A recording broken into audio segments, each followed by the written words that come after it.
Welcome to the 2026 Summer Abroad in South Africa information session. We are recording the info session. This will be added to the website in the coming days.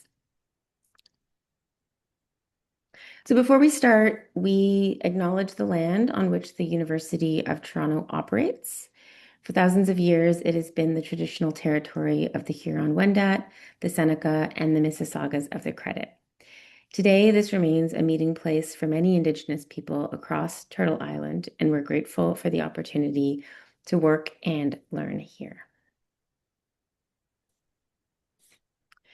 So here's what we'll cover today. We'll start with introductions, followed by an overview of Summer Abroad.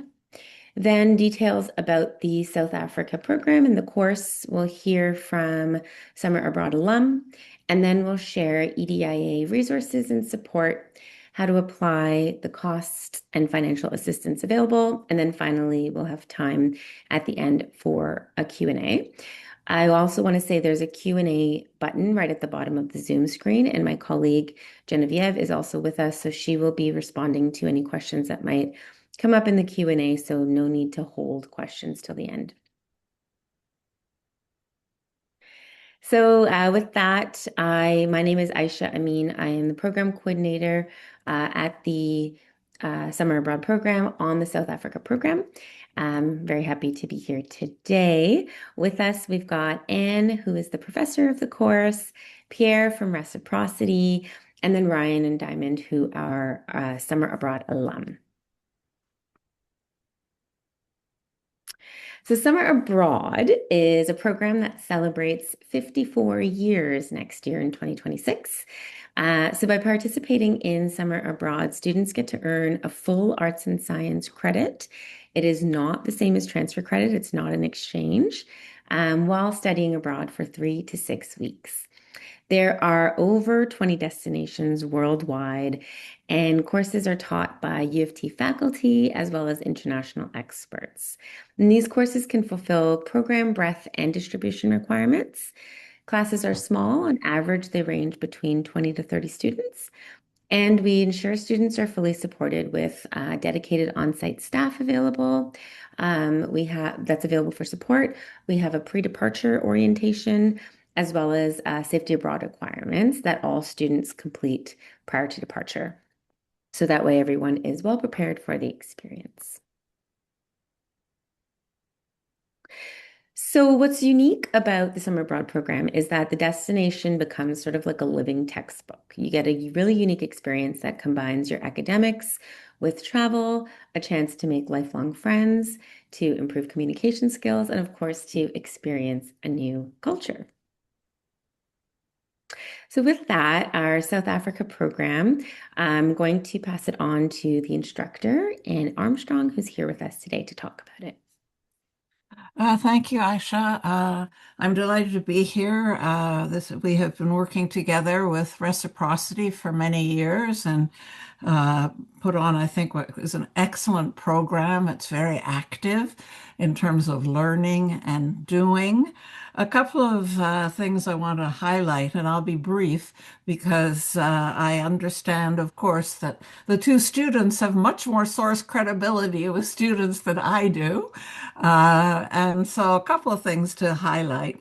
Last year, I was there the whole time. I did some virtual preparation with students before, and then we had some things at the end. But this year it will be different.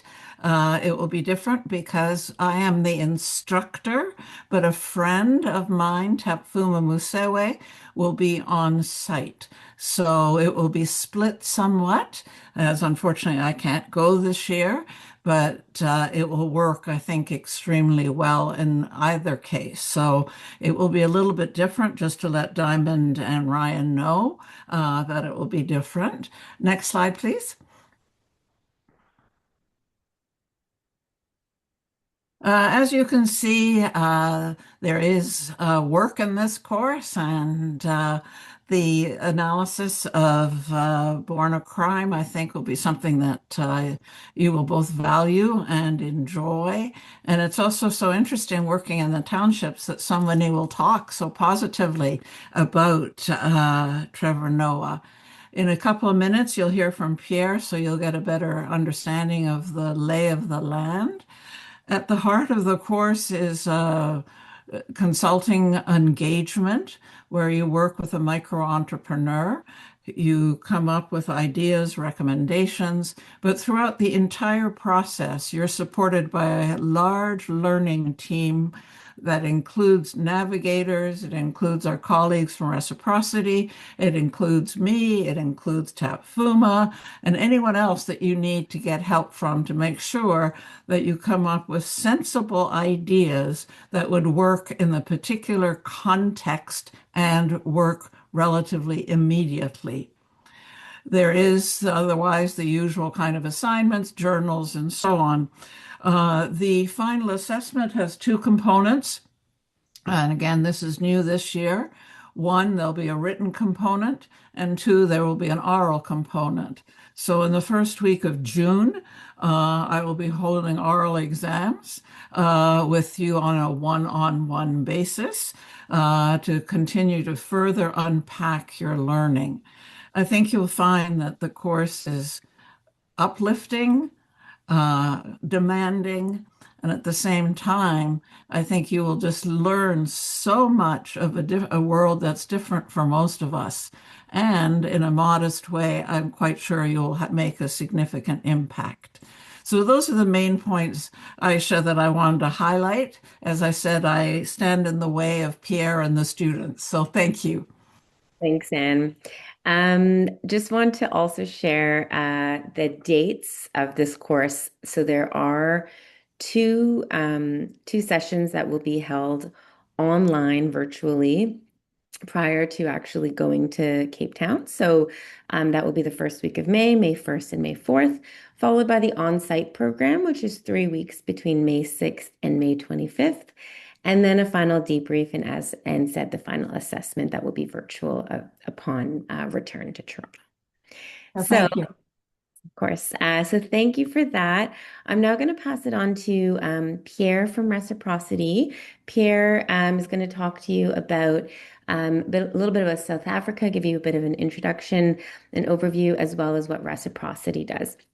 So Pierre, would you like to share your screen? Yeah, thank you very much, Ayesha. I really appreciate it. Let me quickly share my screen. I'm going to go up here. There we go. This should work. It does, If you yeah. can all see my screen, I'm just going to put it on. That's right. Okay. Everyone can see, I guess, I hope. All right, so welcome everyone. My name is Pierre. Diamond and Ryan already know me from last year's program. It's very great. It's very nice to see you all and to meet the potential candidates for next year's session. I'll very briefly just explain who we are. Reciprocity was founded in 2006, so we've been around the block for a few times. We're based in Cape Town. And what we do when we're not busy helping Anne and Tapuma to run the Summer Abroad in Cape Town is we offer strategic services on inclusive and responsible businesses to various clients. They include private sector clients, so corporates, but also academic organizations, academic institutions like Toronto, University of Toronto, and sometimes international organizations. We do qualitative research on lower income communities, and we offer research on things like energy, on housing, on entrepreneurship, on education, on healthcare, and various other aspects, many of which are part of the Sustainable Development Goals that many of you are familiar with, I'm sure. I think the more important bit, and hopefully what really is of interest here, is that we work with a network of local navigators. So we have local community leaders that we've recruited over the years in various townships around South Africa, but also in a number of other African countries like Senegal, like Zambia, like Ghana. who really are the local experts. I wasn't born in a township. I can't, unlike Trevor Noah, and I can't pretend to really know much.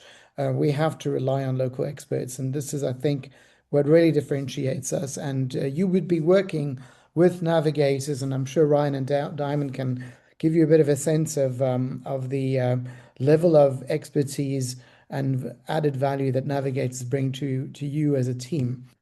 We will be facilitating your assignment in South Africa. So that means that we, among other things, we facilitate the consulting work with a number of selected entrepreneurs in Cape Town's townships. We would be arranging a series of lectures and meetings during the field weeks. This we do, by the way, in close collaboration with Anne, who we decide on the speakers, but also the topics that we include in the classroom sessions, and we of course also provide content and logistical support to faculty, but also to you as a team during the field weeks. So that means transport and various other things that you would need when you are in Cape Town. Ayesha, I don't want to go much more over my time, but I don't know how much time I have, so I don't want to. Can I go on? Okay. So what you can expect from the Cape Town program, or the Cape Town element of your summer abroad program, is 5 consulting sessions with your township entrepreneur. This will be, as I mentioned already, facilitated by a navigator. You would also have 5 classroom sessions. These are the sessions given by selected experts, local experts, on various topics in South Africa that are relevant to your class. There will also be 2 or 3 community-based meetings that are moderated by local navigators, and 1 panel discussion with experienced township entrepreneurs. And of course, at the end of the 2 weeks, or actually 3 weeks, we have a handover session. Each of the teams will be expected to hand over a set of recommendations and ideas to their entrepreneur, and to make it fully consulting, to make you fully feel like you're consultants, we actually refer to your entrepreneur as a client. This is, as I mentioned, the most important picture perhaps of all is aside from the very beautiful Cape Town backdrop, this is your team of navigators, so a sample of navigators. You're very likely to meet one or more of them when you are in Cape Town. And most of our navigators have been working with us for sometimes, in some cases, more than a decade. But they are really highly experienced people, and also a lot of fun to work with. Okay, so in general, how we will be structured. So as I mentioned, we call your entrepreneurs clients. These are small business owners that are willing to work with a team of consultants, which would be you, on a project that they define. So they tell us what they need, whether it is internal operations, whether it's external operations, marketing, record keeping, business strategy, whatever it might be that is relevant to that entrepreneur at that particular moment, and that you as a team can work on. And usually what I find really wonderful about students from the University of Toronto is that you often have very, very a big variety of different profiles, and some of you are very well, very familiar with financial concepts. Others are more into marketing, and others have skills in human resources and other skills, all of which are needed to form a great team of consultants. Reciprocity will provide you with a coach. So that is a person that we recruit. Could be me, could be Nico. It could be some other recruits who will then provide your team with some support and some guidance, which is more of an ad hoc arrangement. It's more than when you need it. It's not that we would be necessarily on your case every day, but when you do need to consult with us as coaches, then we would be available to provide you with some guidance. We've already talked about the navigators and the importance. This is the key person. They are really your South African team members. And then finally, you would be the consultants. So that's basically the structure. I don't know how much further I need to go, Ayesha. I'm mindful of the time, but Cape Town is a very large city. It's massive. It's very hard to gauge from this particular satellite picture, but the distance between I don't know if you can see where my mouse is between this part, which is the harbor of Cape Town, and the city center. And this point at the end of the main highway leading southeast is about 45 minutes driving. So I know that Toronto is pretty big, but Cape Town is really quite expanded in terms of its geographical size. Now, where we are likely to work is here in Langa, which is where I'm circling my mouse here, which is one of the townships. There's many townships in Cape Town. This is one of the most established and oldest townships. It's got a lot of history and a very distinct identity. It's the oldest Cape Town township, and it has a very proud history of struggle against apartheid, a struggle against white colonial rule. And just from that perspective alone, it's a very interesting place with very interesting people, but it also is a place where there's lots of entrepreneurship and small businesses that we would be working with. It is, I'm sure you know, if you've read up a little bit about South Africa, we have 64 million people today. We come from a very, very divided history, very, very difficult historical context. And today, I think that the key challenge for South Africa is after we've basically successfully transitioned politically from an oppressive white colonial rule with pretty massive atrocities. We've moved to what today could be labeled as a liberal democracy that actually still works, which still wonders me sometimes because in the world that we are in today, it's no longer a given that social liberal democracies prevail. But yet here we are, we're still a democracy, but we haven't really transitioned economically properly. We still have largely kept to the economic structures that we had during apartheid, which also translates into huge inequality. And you'll see this from these figures. Cape Town today has actually, these numbers are a little bit outdated. It's more like 4.5 million people. But here, I think this is the most important thing I'd like you to see is that the dominant language in the city is Xhosa, followed by Afrikaans, and then English. English is actually a minority language. You may not know this about South Africa, but we do not use English as a home language as a rule. This average income figure is really masks a huge disparity between the richest and the poorest South Africans. So Cape Town is known as one of the most unequal cities in the most unequal country in the world. So you can imagine what this sort of looks like. And just to give you, oh, sorry, I was supposed to have more slides about this, but I'm going to just give you the numbers. But essentially, in the poorest parts of Cape Town, the average household income would be somewhere around 15,000 Rand. That's barely 1,000 Canadian dollars per household per year. And the richest households are around 250,000 Rand, which if my calculations are correct, closer to about 10,000, 15,000 Canadian dollars a year. So it's a 1 to 15 gap between the richest and the poorest households in Cape Town. And these are just average numbers. And I think just these numbers alone should probably give you an idea of where we're at in terms of of our inequality. We haven't moved enough. And the context in which you will be working in Cape Town is never very far away, the historical context and the political context. So I think Cape Town is doubly interesting, not only from a entrepreneurial learning perspective, but also from a socio-economic and socio-political context. I'm going to stop there now. Otherwise, I'll keep going.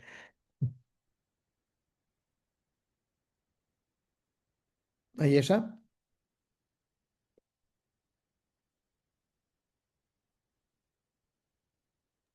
Thank you so much for sharing that, Pierre. It was really interesting. So now I'm just sharing some photos from previous years from Cape Town participants, but just a little bit more information about the program itself. So um, this is our tentative on-site program calendar. So like I said, there's going to be 2 sessions that are virtual before you actually go to Cape Town.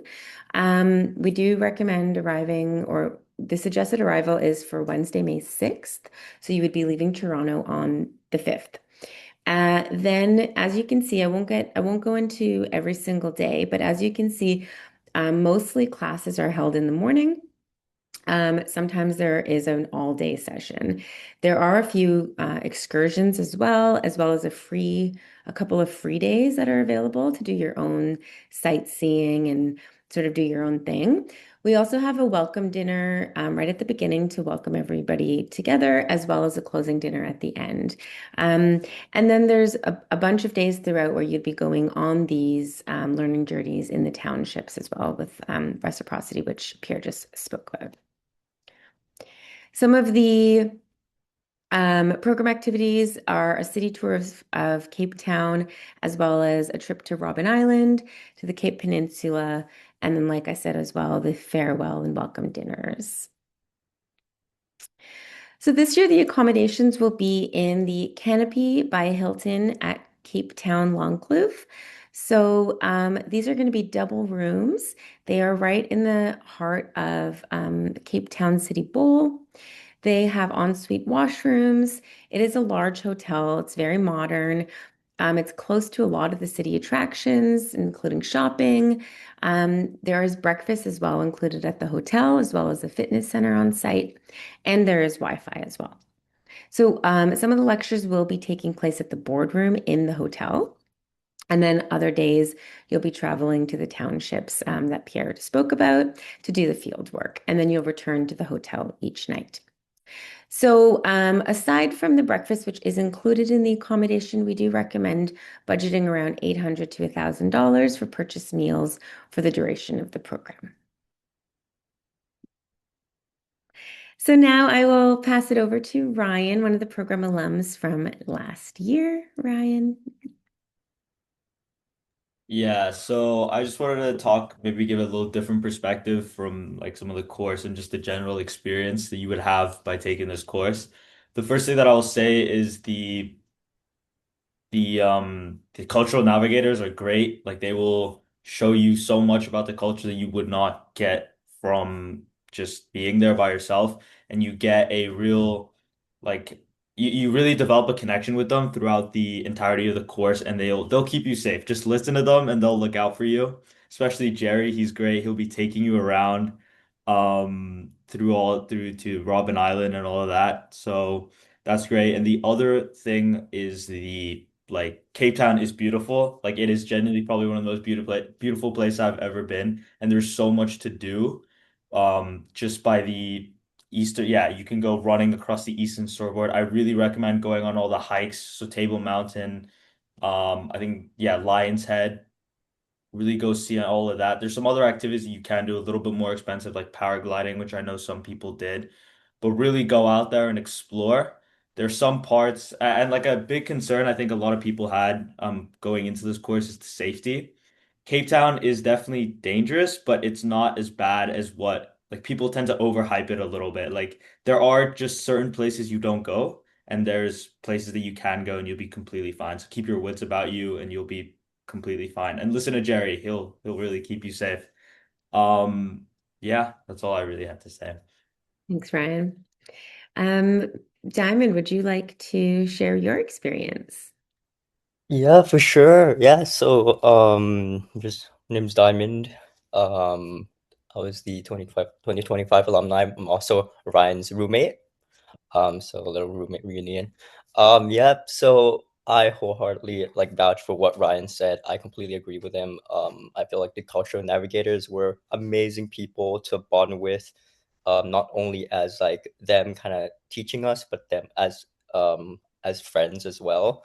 They were they really have expertise in the area. It's not especially in Langa, but also in Cape Town as a whole. And they were able to kind of like navigate us throughout the entire journey there.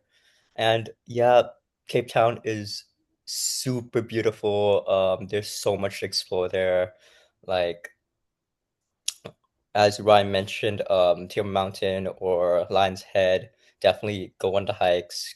Try to like don't just stay in one area. Try to explore the entire city. It's really beautiful, and make sure to like meet, because you'll meet a bunch of people from different backgrounds, different faculties, different diversities. So everyone's approachable, everyone's friendly, everyone's open-minded, everyone's there to like basically meet each other and make friends. So that would be great. And I feel like in terms of the course itself, I really enjoyed it. Not only do you get to explore South Africa, but then you also get to kind of get a real world practical approach to consulting, which I feel it's really valuable in a sense, because here sometimes you don't get the opportunity to really create an impact for actual entrepreneurs who depend their life on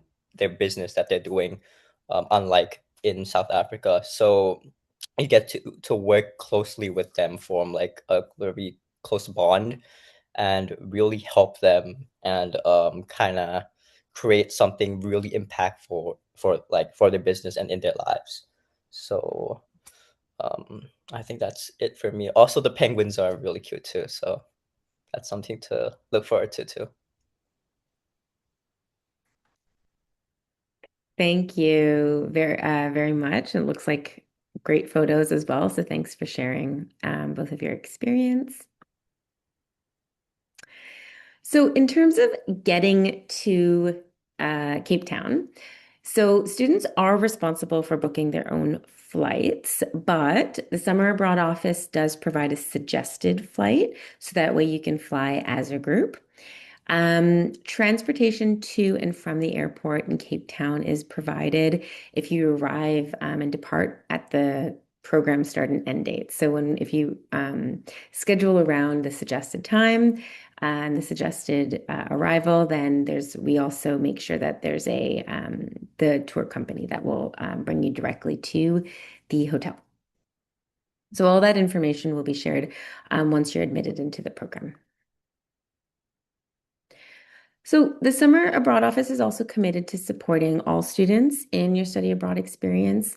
We've launched a equity, diversity, inclusion, and accessibility resources page for diverse groups of student communities who are interested in applying to study abroad, but who are looking for resources to help inform their choice that may consider their lived experiences and identities. So there are targeted resources that are available for various student communities, such as students with disabilities, first-generation students, racialized students, women travelers, non-traditional students, and more.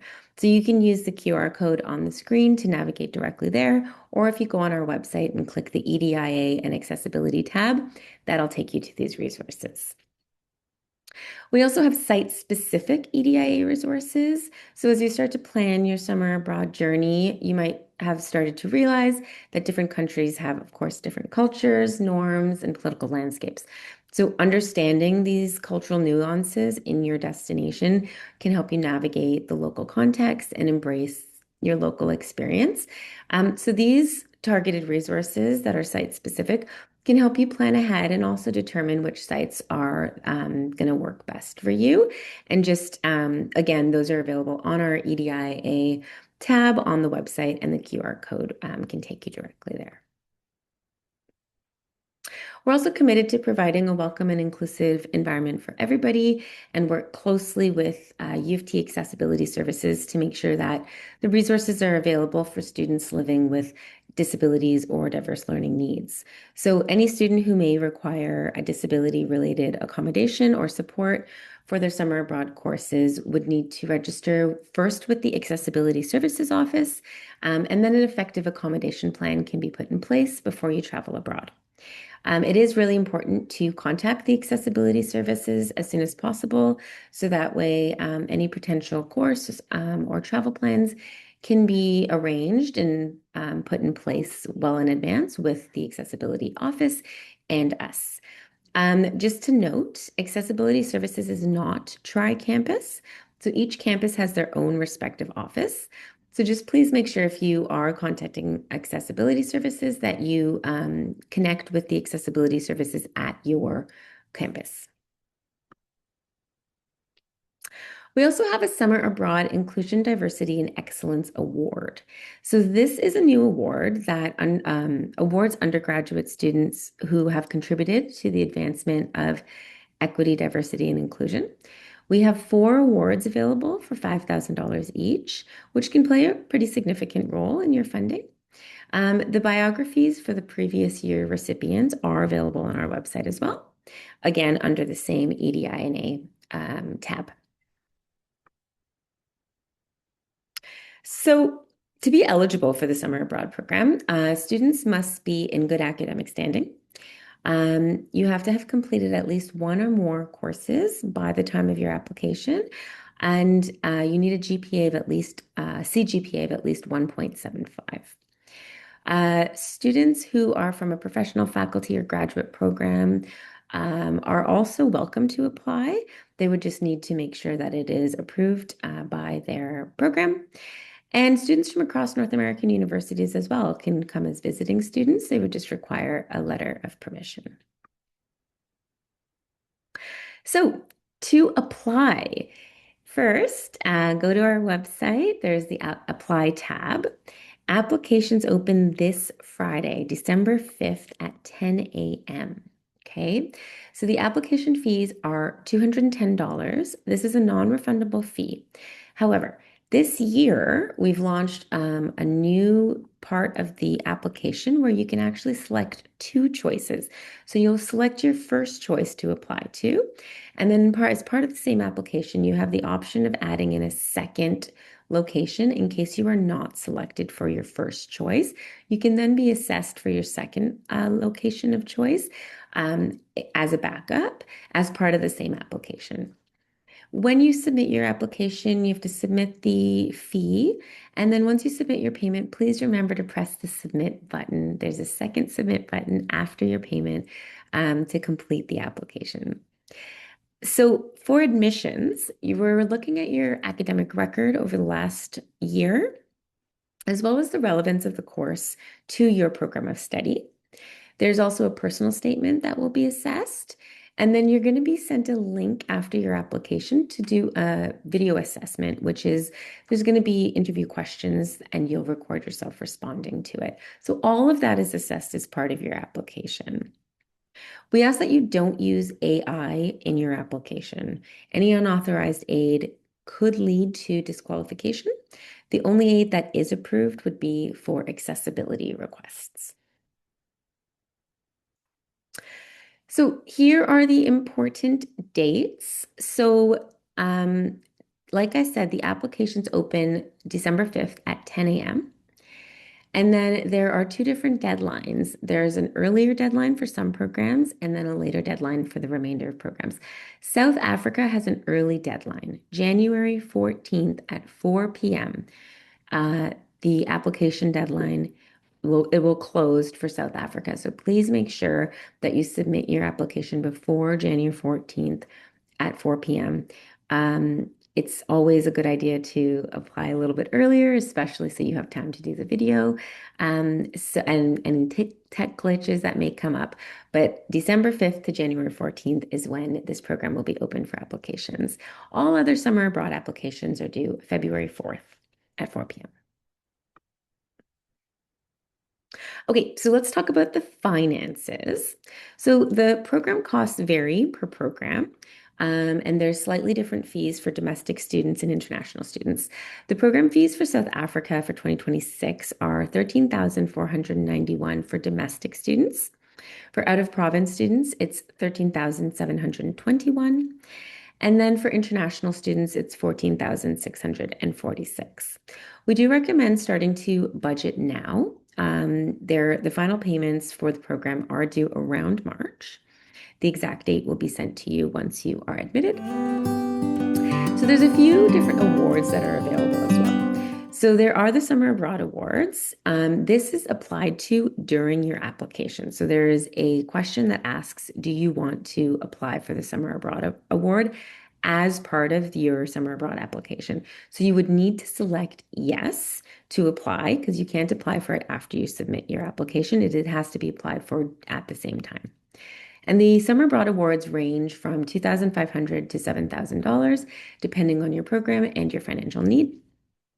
And to be eligible for it, you have to have completed at least 4 credits by December and have a minimum CGPA of 2.25. It does not cover the full program cost, but it is a significant contribution.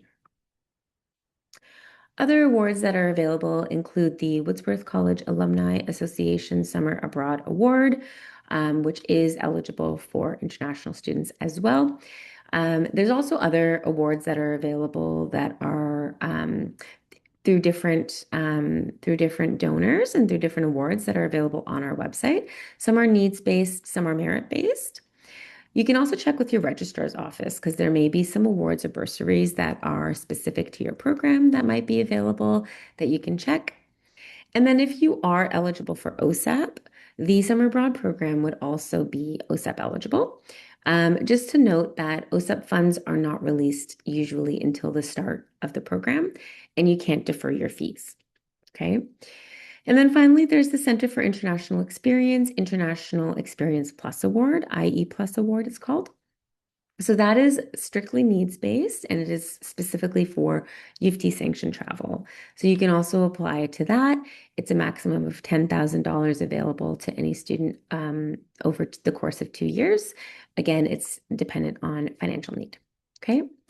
So we are hosting a info session specifically on how to finance your summer abroad experience. So you can scan the QR code on the screen right now to register, or simply go to our website under the events tab and find the info session. Again, it's called How to Finance Your Summer Abroad Experience. And it's on Thursday, January 8th at 2 p.m. and it'll be online. So to get into South Africa, if you require a visa, you would be responsible for arranging it. U of T does provide supporting documents. For South Africa, Canadian citizens don't require a tourist visa, but they just require a passport that is valid for at least 6 months beyond the return date. So 6 months beyond the end of May. International students would need to check with the embassy or the consulate for the requirements depending on their nationality. But again, Summer Abroad provides the documentation if it's needed. We do suggest that you apply for the visa if you need one from Toronto, if possible, and to do it early because it could take time. And it's always a good idea to review the terms and conditions of your insurance and to get cancellation insurance, especially if you are waiting for a visa. So here's the 2026 timeline. So like I said, the applications open on December 5th at 10 a.m. That's when you can start making a profile on the application system. And then you have until January 14th for the South Africa program at 4 p.m. to apply and submit your application. For every other program that's not listed, so aside from South Africa, Paris, Japan, England, and Science Abroad, all the other programs are open until February 4th at 4 p.m. And then after that, you would be getting an admission notification between February and March. So please keep an eye out on your emails. And then 1 week after your admission notification is when you'd be putting in the $1,000 deposit. And that's to confirm your spot in the program. After that, the remaining fees are due around March or April. Again, the exact date will be sent to you upon admission. You'll attend a pre-departure orientation. And then finally, you will head out to your summer abroad program at the beginning of May. So if you are not already following us on Instagram, we are at U of T Abroad. This is where we share programs that are coming up, as well as a lot of the experiences that our students are having. So we have summer abroad ambassadors every year that share their experiences firsthand. So you can really get a sense of all the different amazing locations that are available through the lens of students. We also have a monthly newsletter that you can subscribe to on our website called The Summary. You can also book an appointment for advising specifically about whatever program you're interested in directly with one of the staff at the office. You can book that online by navigating to the program of interest and then booking the advising appointment. We also have program information sessions for each of our programs that are running they started in November and they'll be running all the way until January. So depending on what program you're interested in, you can attend one of the information sessions live, or you can watch for the website because they will be recorded and added. So we'll open the webinar up now for any questions. Again, you can use the Q&A function at the bottom of the screen, or you can feel free to unmute yourself.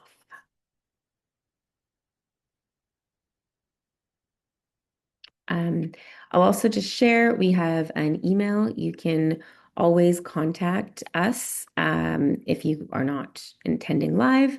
Our general email is summer.abroad@utoronto.ca, and every single program has a program-specific email as well.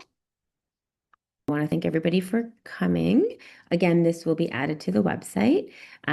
So again, December 5th, applications open. Very excited. And please feel free to contact us if you have any questions.